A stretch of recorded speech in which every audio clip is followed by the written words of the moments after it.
Bismillahirrahmanirrahim. Assalamualaikum warahmatullahi wabarakatuh.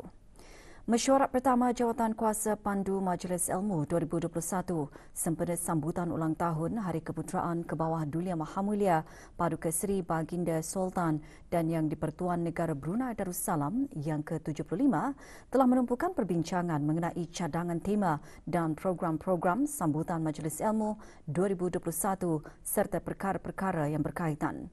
Majlis Ilmu merupakan mercutanda kepimpinan intelektual ke bawah Dulia Mahamulia Paduka Seri Baginda Sultan dan Yang di-Pertuan Negara Brunei Darussalam, terutama kedudukan Baginda sebagai pemimpin Islam yang amat menitik beratkan kepentingan ilmu untuk semua lapisan masyarakat.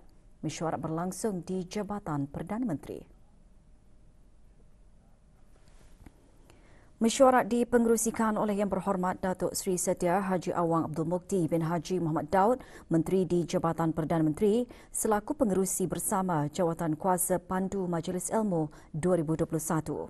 Juga hadir Yang Berhormat Bihin Datuk Seri Maharaja Datuk Paduka Seri Setia Dr. Ustaz Haji Awang Abdul Aziz bin Junid, Mufti Kerajaan, selaku penasihat Jawatan Kuasa Pandu Majlis Ilmu 2021, dan beberapa orang menteri kabinet selaku pengerusi-pengerusi bersama Jawatan Kuasa Pandu Majlis Ilmu. Sejak permulaannya tahun 2004, Majlis Ilmu telah mengetengahkan pelbagai tema termasuk sains dan teknologi pemangkin pembangunan dan meningkatkan kualiti kehidupan ummah, sektor pertanian, survivability bangsa dan negara dan manuskrip Islam mercutanda ketemadunan umat.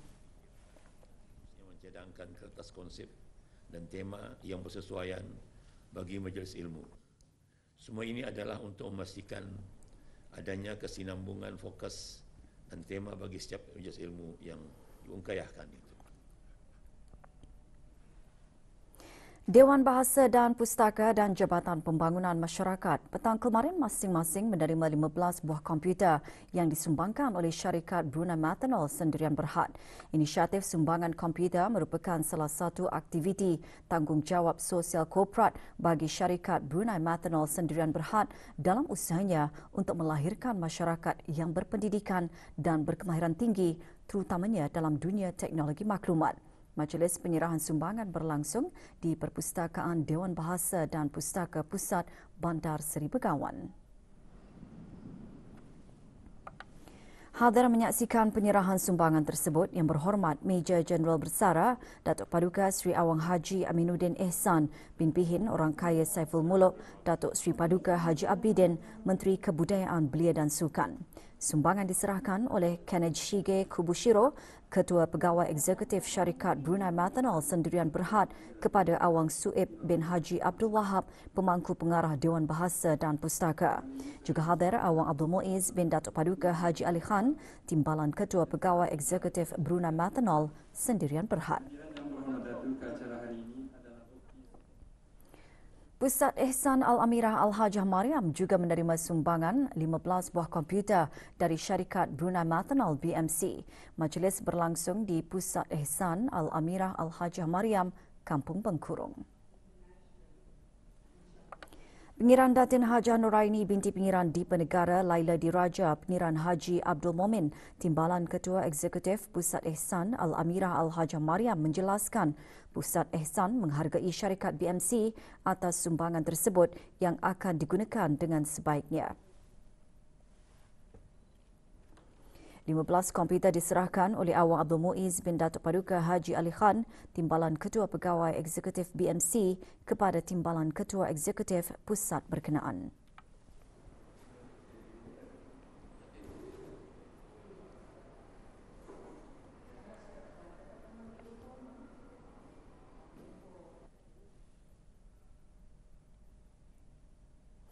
Tiada kes baharu jangkitan COVID-19 dicatatkan kemarin.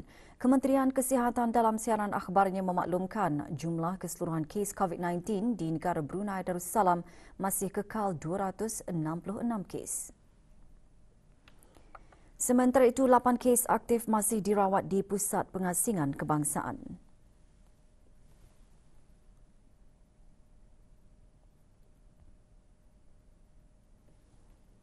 Kes terakhir jangkitan tempatan COVID-19 dilaporkan pada 6 Mei 2020, manakala jumlah kes import sejak kes jangkitan terakhir tempatan dilaporkan sebanyak 125 kes.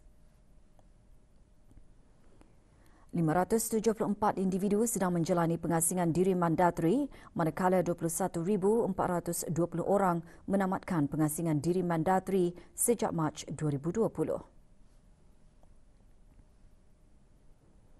332 ujian virus SARS-CoV-2 telah dilaksanakan menjadikan jumlah keseluruhan ujian makmal dijalankan sejak Januari 2020 144,033 ujian.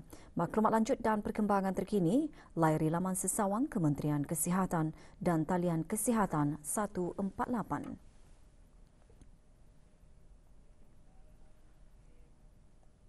Sementara itu, Kementerian Kesihatan dalam siaran akhbarnya juga memaklumkan mengenai status vaksinasi COVID-19 yang dilaksanakan di negara ini pada 7 Julai 2021 seramai 3,838 orang. Jumlah penduduk yang menerima sekurang-kurangnya satu dos vaksin seramai 87,033 orang iaitu 19.2%, manakala jumlah penduduk yang telah menerima 2 dos vaksin seramai 16,600 orang iaitu 3.7% dan warga emas yang menerima sekurang-kurangnya satu dos vaksin seramai 14,443 orang.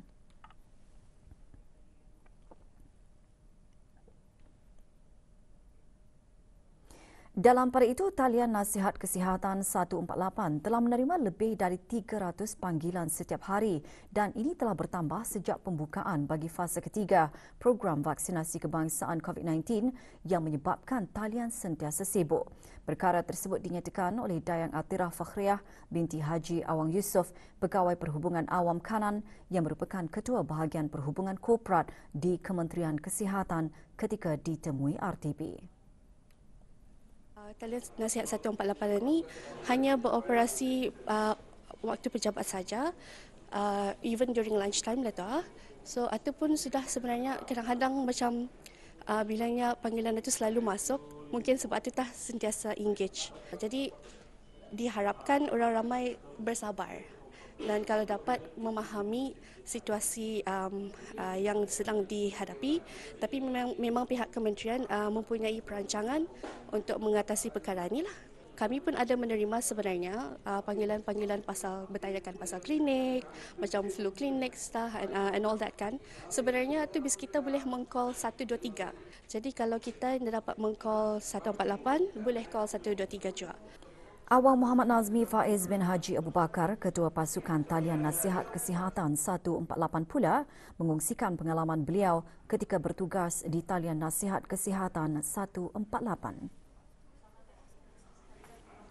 Contoh-contoh soalan yang kami hadapi selalunya mengenai buat masa ni program kebangsaan vaksin yang sedang berjalan masa ni.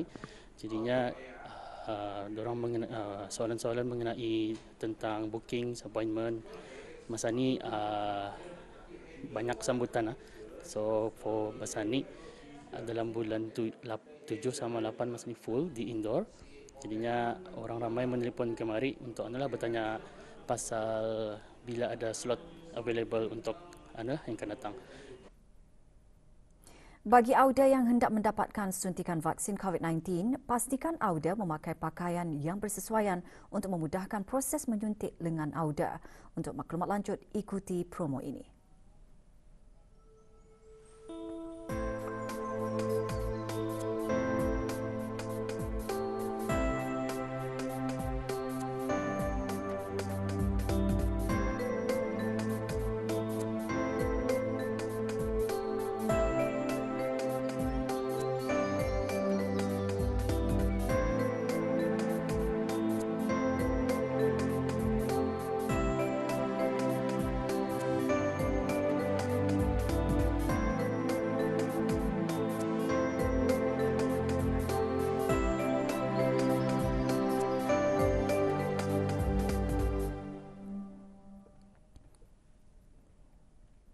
Expo Lifestyle 2021 diadakan untuk memberikan peluang kepada para pengusaha kecil dan sederhana termasuk program rakan seliaan, belia-belia dan pengusaha tempatan berniaga bagi menghasilkan pendapatan dan sosioekonomi mereka.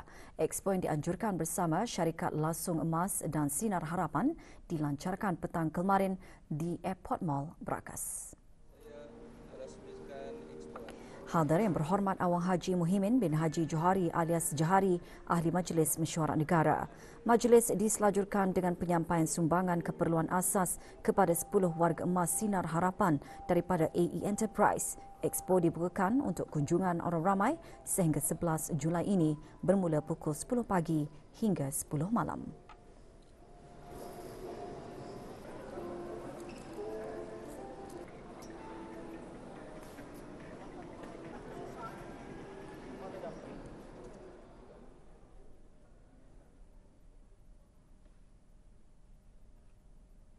Majlis Pengislaman bagi dua orang adik-beradik berbangsa Iban berlangsung kemarin di Pejabat Bahagian Dakwah Daerah Tutong.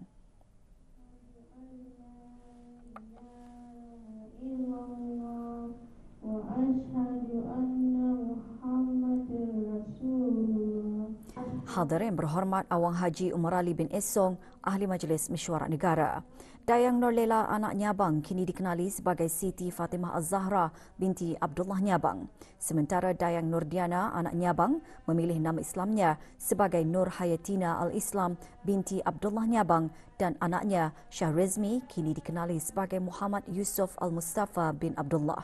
Majlis pengislaman mereka dikendalikan oleh para pegawai bahagian dakwah daerah Tutong. Sejak bulan Januari 2021 hingga Jun tahun ini, seramai 42 orang telah memeluk agama Islam di daerah Tutong.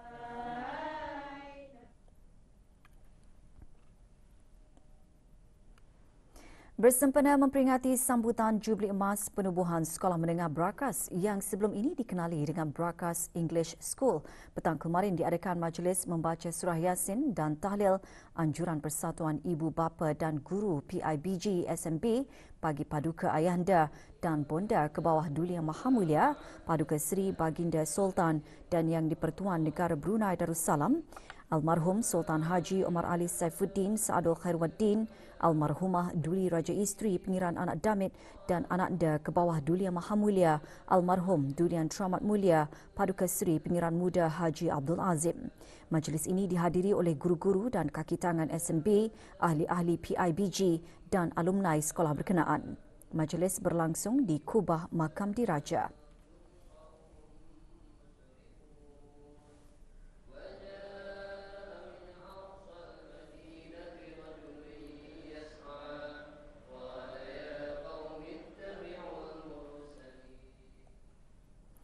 Pelbagai barangan tegahan ditemukan oleh Jabatan Kastam dan Eksais Diraja JKED semasa menjalankan dua gerakan operasi yang diadakan secara berasingan. Semasa operasi di sebuah rumah pekerja di sebuah bengkel di Jalan Badas di daerah Belait, pasukan gerakan operasi JKED telah berjaya merampas barang-barang tegahan kastam iaitu 6 karton dan 18 paket rokok di dalam sebuah bilik di rumah pekerja tersebut. Semasa operasi, seorang lelaki warga negara Bangladesh berumur 29 tahun telah ditahan dan dibawa ke Pejabat Penguatkuasaan Undang-Undang Kuala Belait untuk siasatan lanjut.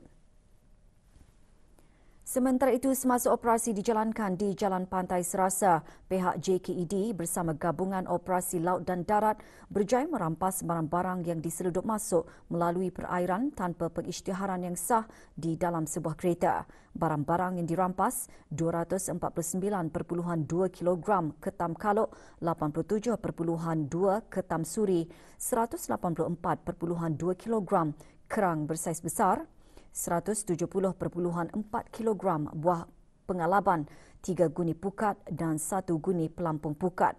Semasa operasi, seorang lelaki warga negara Indonesia berumur 44 tahun telah ditahan dan dibawa ke Pejabat Penguatkuasaan Undang-Undang Anggrek Desa untuk siasatan lanjut.